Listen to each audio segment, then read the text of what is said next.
Good evening, everyone, my lovelies, and welcome to the Dialogue in Love podcast, episode number 7, Love and Accountability, Holding a Mirror to Ourselves. Now, before I dive in, you know, on mostly all the episodes, I always go to Google and I like to give the definition from Google of whatever the topic is. And since our topic is accountability, this is accountability in a person because there's different definitions for accountability when it comes to your work and all of that different stuff. So, accountability in a person is when you take ownership of what happens as a result of your choices and your actions. It's pretty simple. You don't blame others, you don't make excuses, you do what you can to right your wrongs. Okay? Um, we have to, as people, understand what our responsibilities are in our lives and how we allow people to treat us. Okay. Now, this is a huge topic of discussion on social media, podcasts, and everywhere about women not liking to take accountability. Okay. Now, of course, I don't want to be biased because as a goddess, I had to learn to be accountable for my actions. Okay. Now, there are times in our lives where we are victims. There's no doubt about that. Because it can be taken when you tell somebody to take accountability for certain things in certain situations, it can be looked at as being a victim blamer. There's situations where, you know, this has been going on forever where women are blamed for being raped because of how they were dressed or they went to a man's house and what did you expect? There's even been talk of you should expect to have sex if you're going on a date with the man and he's buying you dinner. That's a whole other episode. But what we have to understand is sometimes we put ourselves in situations where and I'm not talking about these situations that I just talked about somebody being raped. If somebody tells you no, I don't care who you are, no is a no. I don't care if they butt naked. If somebody tell you, you know what, I changed my mind. It's as simple as that. They changed their mind. Otherwise, it is rape. But again, that's a whole other story. We're talking about accountability of self.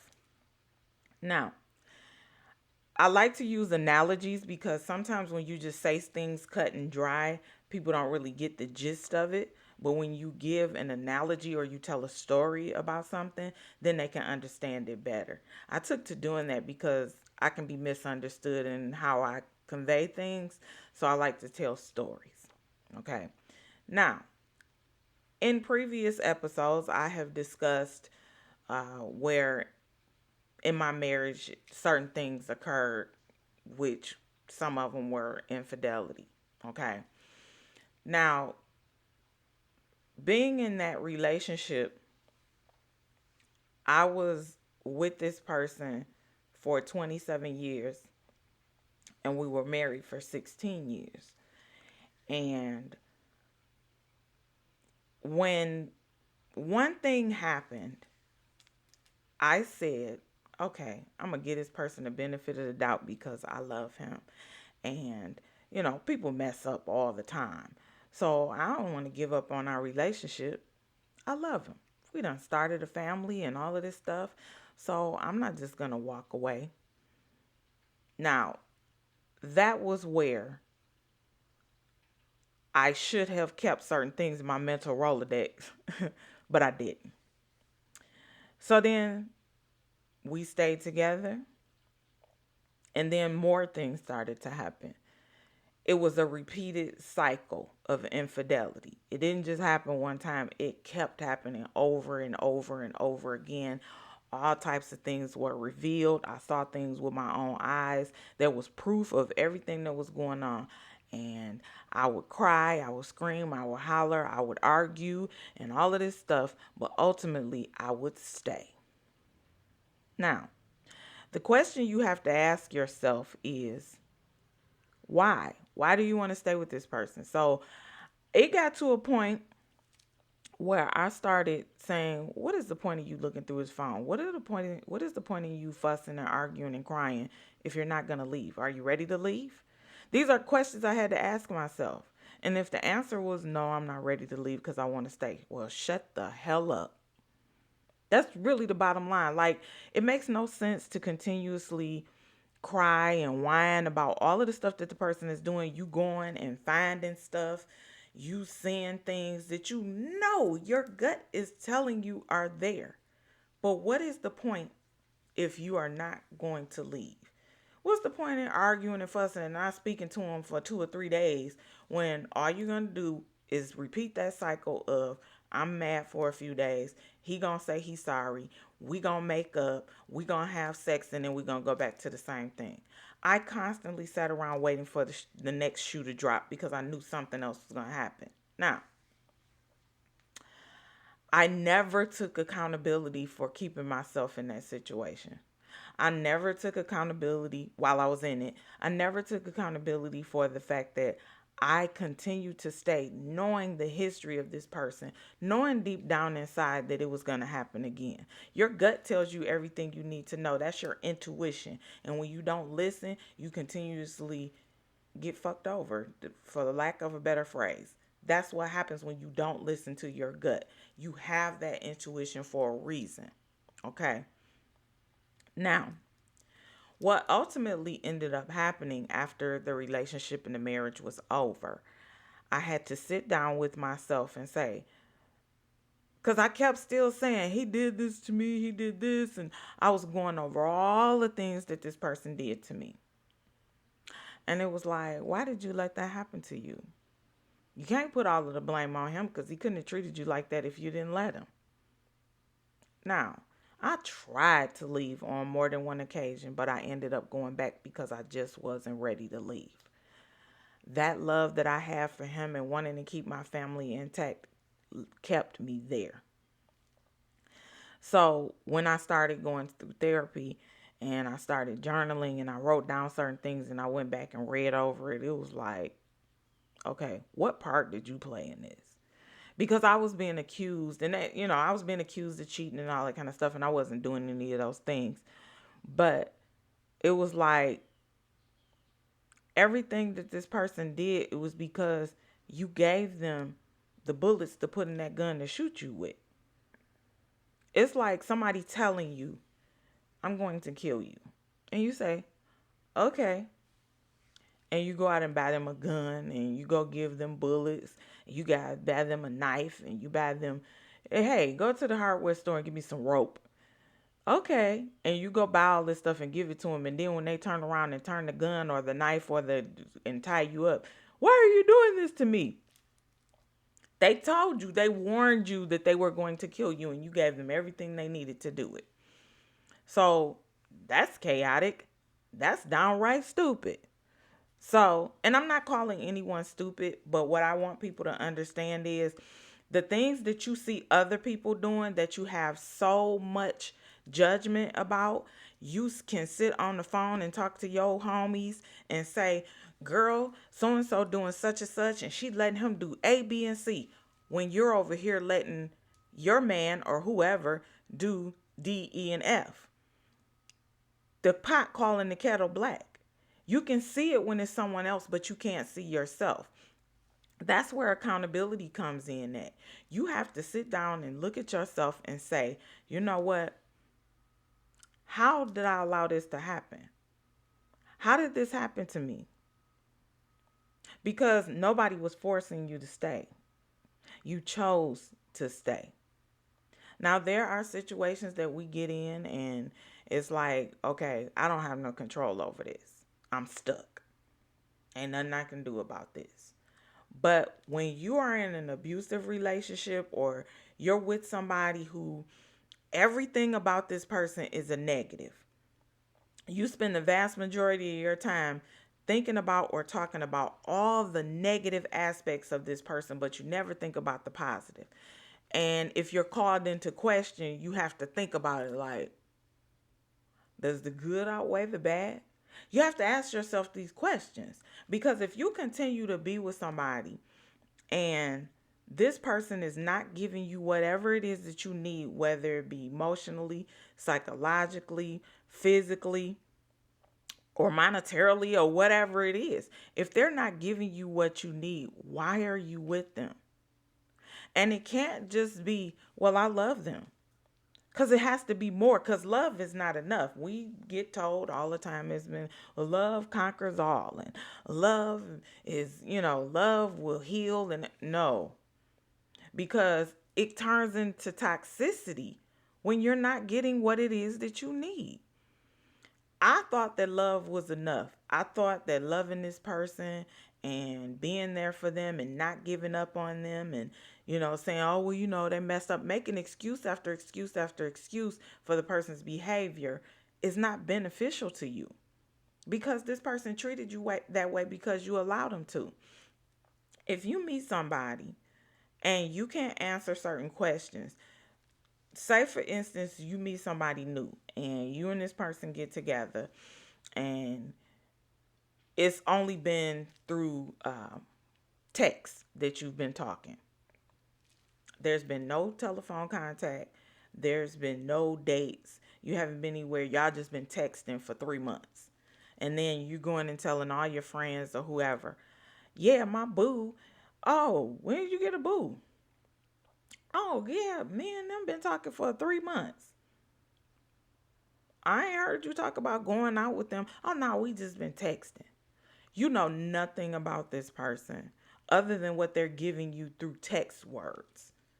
You don't know where this person lives. They're just telling you all of these things. You don't know where this person lives. You don't know if they got a job. You don't know nothing about them. How can you be in a relationship with someone that you know nothing about? How can you be in a relationship with someone and you haven't been on any dates? How can you be in love? Because I've seen that happen too, where, it's just been over chat. A lot of this stuff happened that I've been told about during the pandemic in like 2020, where people, where everybody was stuck in the house. So they're meeting people online and all of that. And all you've known about each other is chatting online. And you might have did some video chatting and stuff like that. But now you've gotten into a relationship with this person. And I use the term relationship loosely. So how are you having a relationship with someone where y'all can't go out, y'all can't have no dates? You're accepting the bare minimum, okay? That's not that other person's fault, because they're giving you exactly what you were willing to accept. You can't put it all on the other party because you were willing to accept all of this, okay? It's the same thing with, and I'm using women because I am a woman, but I'm going to say the same thing when it comes to men. If you meet a woman and all you go off of is, damn, she fine. She got a big booty. She got big titties. She this, and this. And she doesn't cook. She doesn't clean. She doesn't do any of the things that you claim that you want in a woman. But she looks good. And you date this woman and she's telling you from the beginning that I don't cook and I don't clean and I like to go shopping and I like to go out to eat. And you start doing all of that because you want to draw her in. And then y'all decide y'all gonna be in a relationship or whatever, but you doing all the giving and she's doing all of the taking. You can't expect that person to change because they're meeting you exactly where you met them in the beginning. You was willing to put up with all of that stuff that they didn't do, knowing that you wanted all of these things just because they looked good. Now you complaining to her, you done moved her in and all of this kind of stuff, and you complaining to her about you don't cook, you don't clean, you don't do this. Okay, I told you that when we got together. That's not her fault. That's your fault because you wanted somebody that looked like Jessica Rabbit, but you didn't want all of the other stuff that didn't come along with her because that's not who she is. You can't change a person into being what you want them to be. You either accept them how they are or you move on. That's where you have to take into accountability. She ain't like my mama. And it's like, she's not your mama. She's the same person that you met on Instagram who said, I don't cook, I don't clean, I like to go out to eat, and I like to shop. You thought that was going to change just because you was being a good dude? No, that's not going to change. She is who she is. So, in that case, you have to take accountability for the fact that you ignored certain things because you were paying attention to the surface. I don't care who you are, man, woman, girl, boy, whatever. You have to understand that what choices you make are yours and yours alone. I'm not taking away from the fact that some of us are drawn in and victimized by people who pretend well.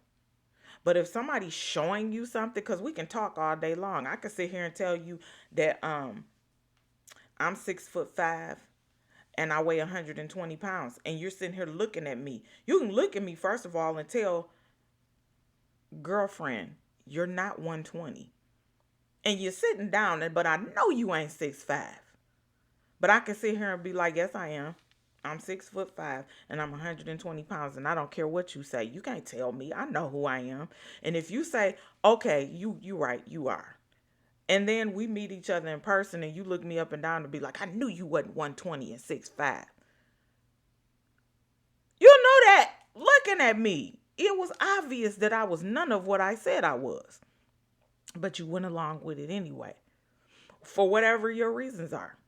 Now, if you somebody who want to let your friends be delusional, I get that.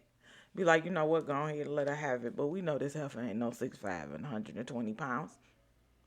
It is what it is. You let somebody live in that delusion. But when it comes to not wanting to be accountable for your own actions and being put into certain situations, we have to let go of that. We have to understand that, you know, it ain't always the other person's fault. They have the fault in doing you wrong, but you have the fault in staying around to let that treatment continue. Okay.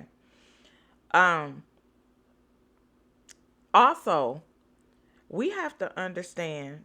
Now, I put it in the relationship terms, but we also have to understand as children, as in parents, because I like to go across the board.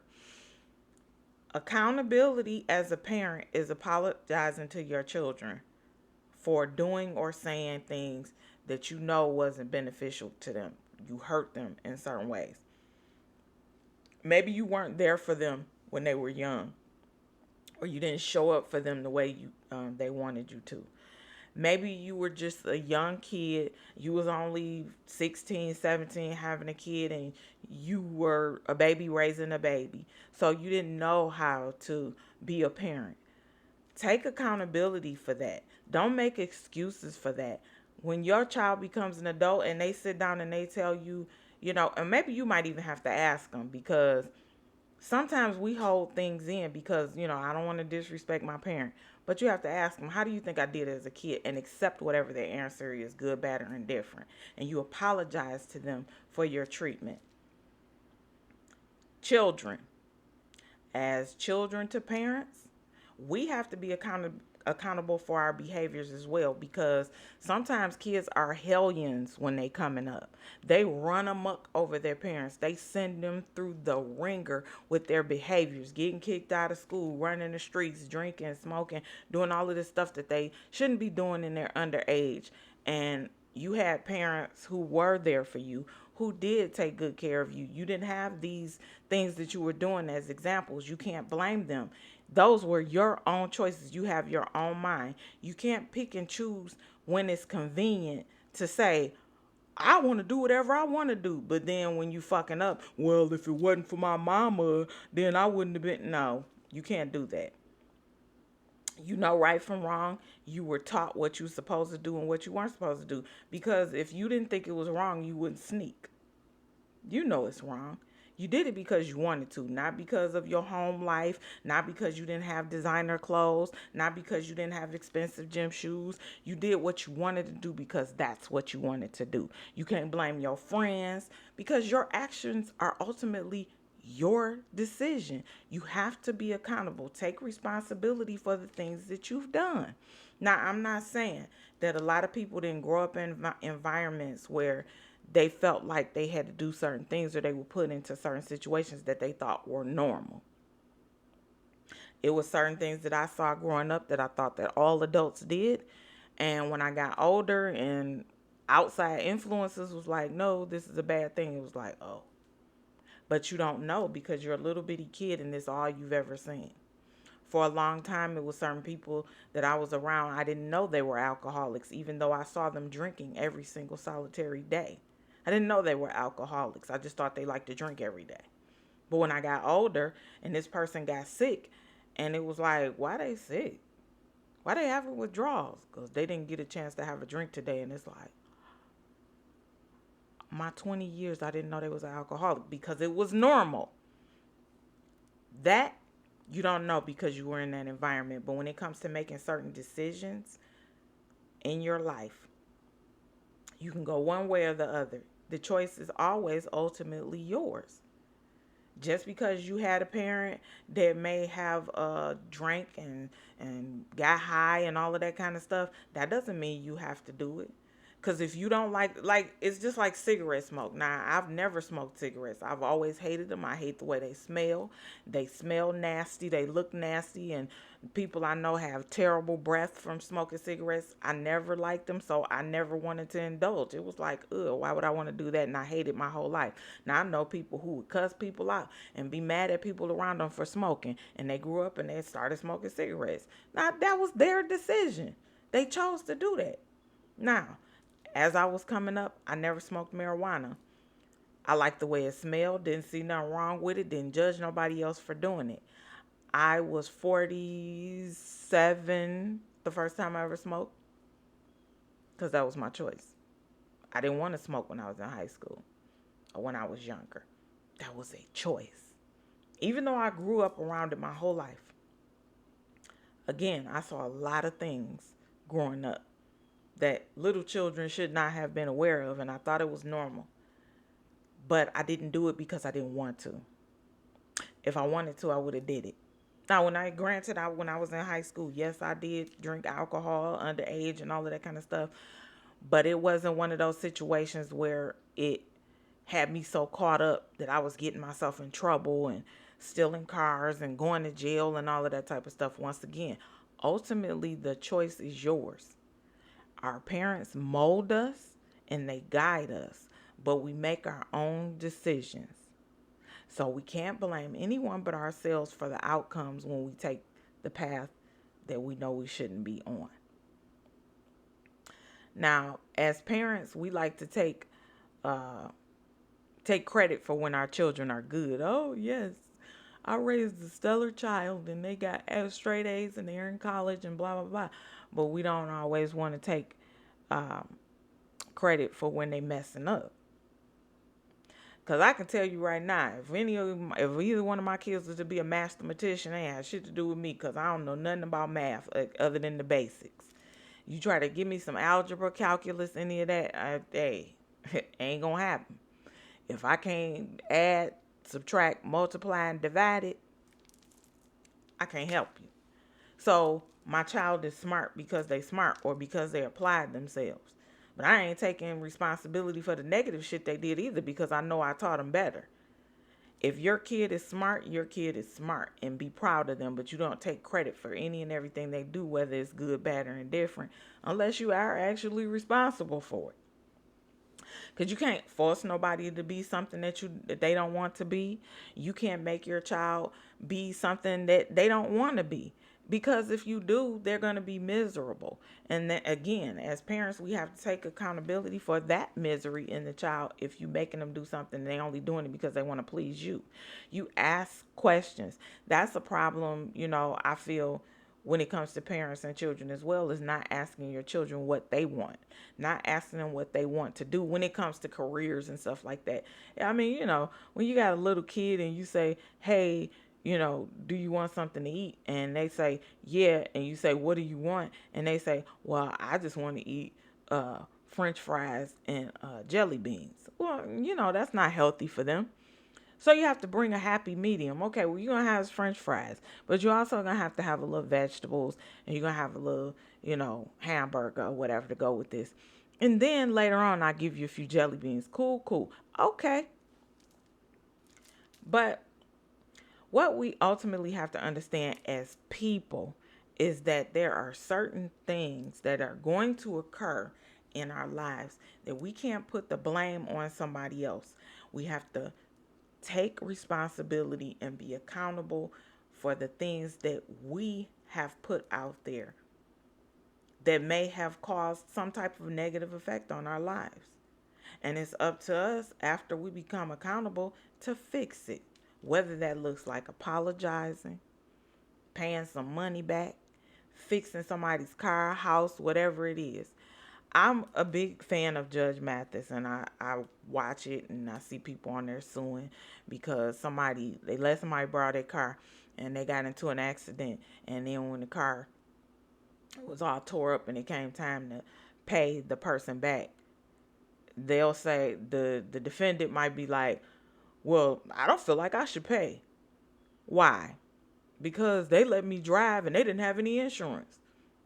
Okay, but they gave you permission to drive their vehicle, which means you were responsible for making sure you gave it back to them the way they gave it to you. So them not having insurance has nothing to do with you and your fucked up driving. You're responsible. Now just go ask Judge Mathis because that's facts.